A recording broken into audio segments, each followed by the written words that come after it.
posters on the wall, they don't look like a him at all. So he ties it up, he tucks it in, he pulls it back and gives a grin, laughing at himself because he knows he ain't loved it all. He gets his courage from the can and makes him feel like a man, because he's loving all the ladies, but the ladies don't love him at all.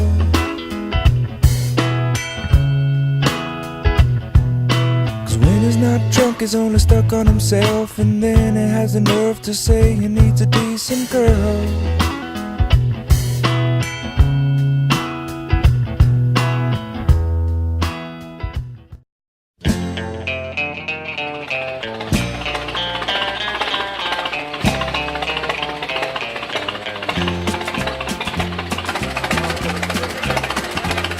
Well, I left Kentucky back in '49 and went to Detroit working on the assembly line. The first year they had me putting wheels on Cadillacs.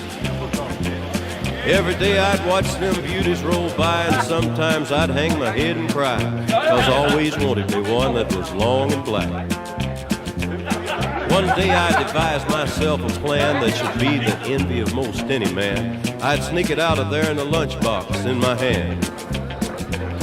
Now, getting caught meant getting fired, but I figured I'd have it all by the time I retired. I'd have me a car worth at least $100 grand. I'd get it one piece at a time, and it wouldn't cost me a dime. You'll know it's me when I come through your town. I'm gonna ride around in style, I'm gonna drive everybody wild, 'cause I'll have the only one there is around.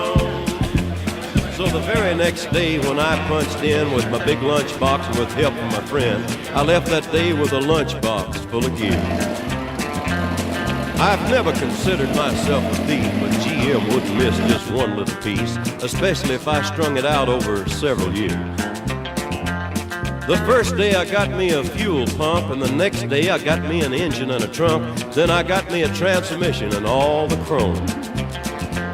The little things I could get in my big lunchbox, like nuts and bolts and all four shocks, but the big stuff we snuck out my buddy's mobile home.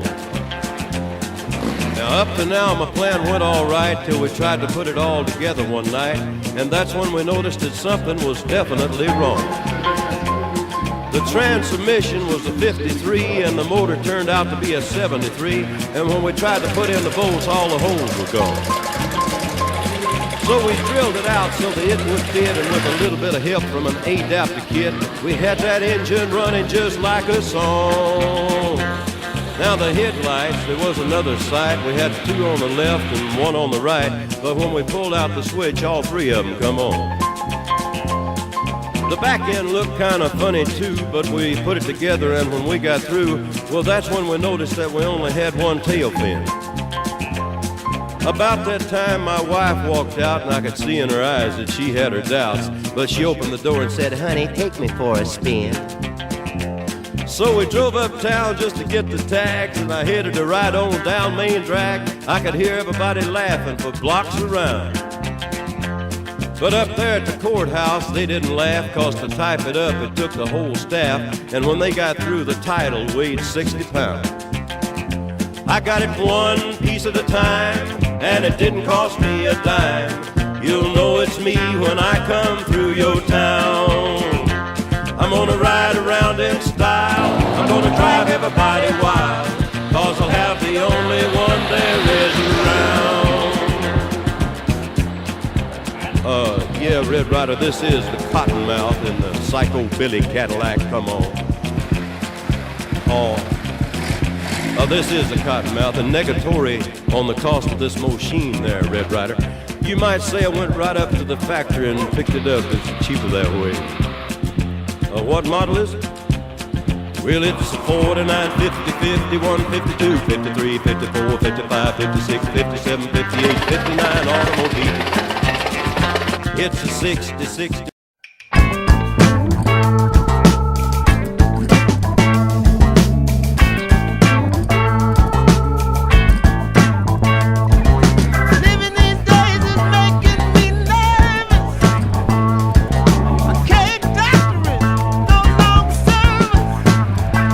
Now we're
Sekunden. 6, 5, 4. Ja.